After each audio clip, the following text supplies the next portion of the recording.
Lululemon is in a battle for its life.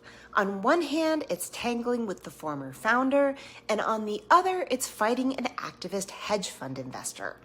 Let's break it down.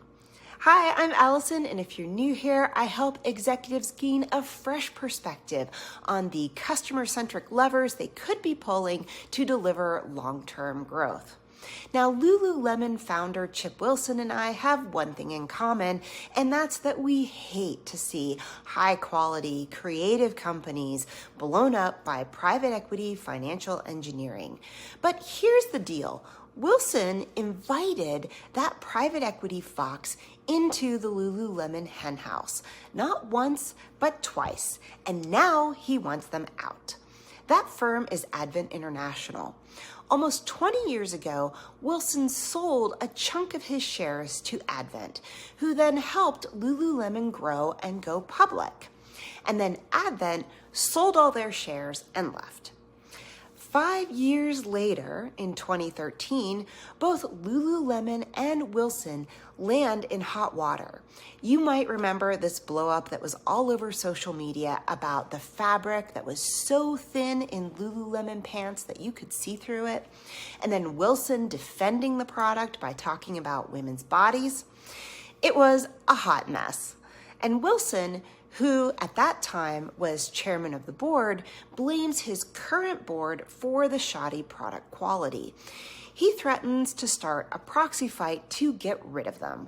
And this ends in a negotiated settlement where Wilson brings the private equity firm Advent back by selling off half of his remaining stake in the company. Advent gets 2 board seats, and Wilson steps down from the board chair position. So the fox is back in the henhouse. After some initial alignment, Lululemon continues to scale, and the toolbox changes. We see more financial levers and less customer-centric levers, less innovation.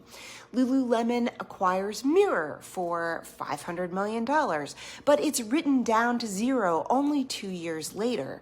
They push into shoes, parkas, skirts, NFL partnerships, Disney collabs, and analysts start calling it the junkification of the brand. The core product starts showing up in discount racks at alarming levels.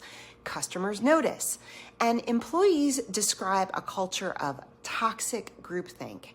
And then the coup de grace in 2024, another product is recalled for being too sheer. Now, Wilson, who left the board 11 years ago, remains the largest independent shareholder, and he packs a ton of influence.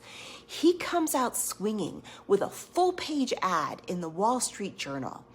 Lululemon is in a nosedive, it says, and he lays out what the brand has lost and why the board needs to be replaced. He is specifically speaking of the Advent directors, the fox he invited in, but now his ad attracts a new fox, a fierce hedge fund and activist investor, Elliott Management, who you might know from the recent changes at Southwest Airlines. Elliott snaps up over $1 billion of Lululemon stock, which is slightly less than what Wilson currently owns, and expresses their desire for a new CEO. Lululemon's existing CEO says, "Oh crap, that's a big fox," and quickly resigns in January. And now it's a two-front battle. Wilson, on one hand, wants 3 innovative, creative board members. And Elliott, on the other hand, wants to launch a complete brand turnaround with their own CEO. So this week, the board, in an attempt to placate both, removes the primary Advent director and replaces him with a milquetoast choice from Levi Strauss. This is not enough. But what do you think? Do you miss Lululemon? Who do you think should win this battle? Comment below or DM me here.